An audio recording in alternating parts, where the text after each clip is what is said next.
अस्सलाम वालेकुम। I hope कि आप सब लोग खैरियत से होंगे, खुश होंगे। कुछ ज़रूरी बातें जो कि आप लोगों के साथ करनी थी रिगार्डिंग योर एग्ज़ाम। आप लोगों ने नेक्स्ट वीक से आई कैप में अपने पीआरसी के एग्ज़ाम्स को देने के लिए जाना है और उसी से रिलेटेड कुछ अहम बातें जो कि आप लोगों को पता होनी चाहिए एग्ज़ाम से पहले। सबसे पहली चीज़ ये कि कोई भी पेपर हो पीआरसी का, उसकी प्रिपरेशन आपने कभी भी ये सोच के नहीं करनी कि मैं कुछ छोड़ जाऊँगा तो शायद वो पेपर में ना आए। क्योंकि अक्सर ये होता है कि जो आप चीज़ को छोड़ के जाते हैं तो वो एग्ज़ाम में लाजमी टेस्ट हो रही होते हैं और वहाँ पे अगर आपको उसी एरिया से कोई भी सवाल मिल जाता है तो आप पैनिक हो जाते हैं।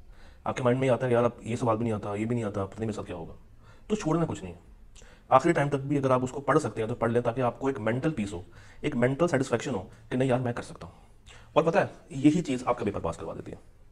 100 नंबर के पेपर में 50 MCQs। अब 50 MCQs की भी रेशो होती है। आपको 15 से 20 MCQs ऐसे नजर आएंगे जो कि बहुत ही स्ट्रेट फॉरवर्ड होंगे, आसान होंगे, डुएबल होंगे।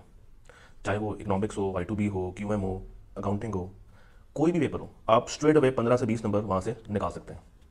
फिर एक आपको लॉट नजर आएगी कुछ ऐसे एमसीक्यूज या कुछ ऐसे सवाल जो कि थोड़े से मॉडरेट लेवल के होंगे, ना इतने आसान होंगे और ना इतने मुश्किल होंगे। वहां पे थोड़ा सा आपने अपना माइंड को इस्तेमाल करना है। And then the last lot जो कि मुश्किल बने होंगे। अब चूंकि बच्चों के एमसीक्यू शफल होकर आ रहे होते हैं तो ये नहीं पता कि आपके पास पहला कौन सा एमसीक्यू आ जाए, क्योंकि आपके साथ वाले के पास और दो सवाल सेम होंगे मगर वो शफल हुए होते हैं। शायद आपका पांचवा एमसीक्यू उसका पहला हो, उसका आखिरी आपका दूसरा हो। इसमें आपने बस करना ये है कि अपने आप को फोकस रखना, ना देखना है कि साथ वाला क्या कर रहा है और ना आपकी किसी भी बातों में आना। फिर एक चीज़ होती है फ्लैग। आई होप आपको आइडिया होगा फ्लैग किसे कहते हैं। फ्लैग इसके आप जो एमसीक्यू आपको परेशान कर रहा है, तंग करना है, आप उसको फ्लैग कर देते हैं।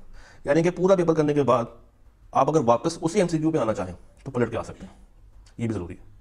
तो अगर कोई एमसीक्यू आपको परेशान कर रहा है, तंग कर रहा है, उसको समझ में नहीं आ रहा तो उस पर टाइम ज़ाया नहीं करना, उसको फ्लैग करके आगे चले जाएं और फिर पलट के वापस आ जाएं।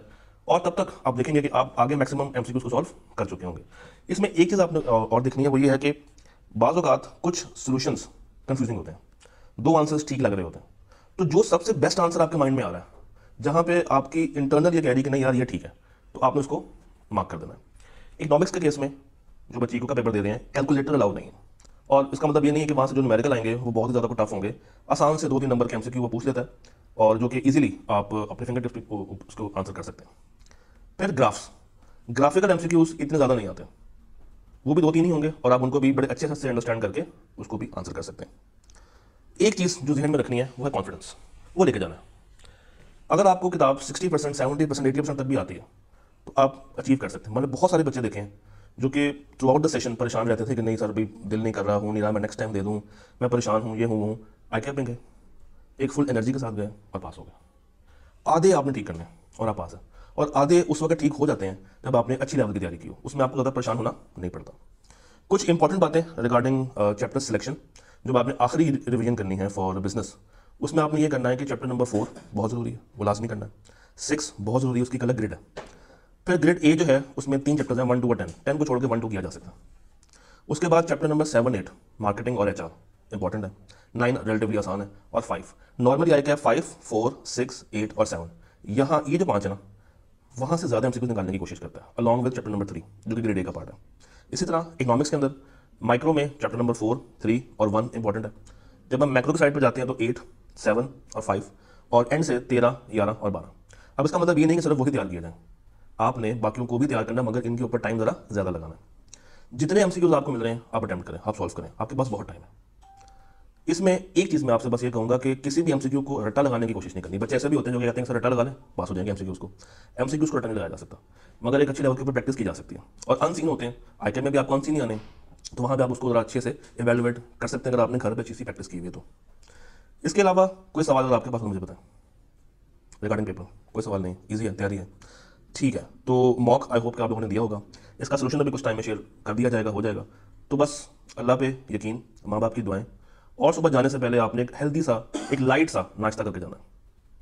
उस लाइट नाश्ते में क्या होना चाहिए, कैन बी दही और कैन बी ब्रेड, यानी कि इतना कुछ खा के भी नहीं चले जाना कि पेपर ना दिया जाए, और इतना भी खाली पेट नहीं जाना कि कुछ भी ना वहाँ पर जाके कर पाए। 2 घंटे इज योर मेक और ब्रेक।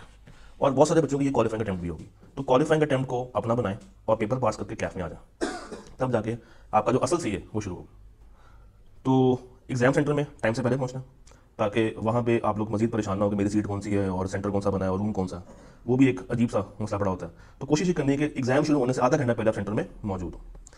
उसके अलावा बस यही है कि अगर पॉसिबल हो तो एक आधी चॉकलेट साथ ले जाए।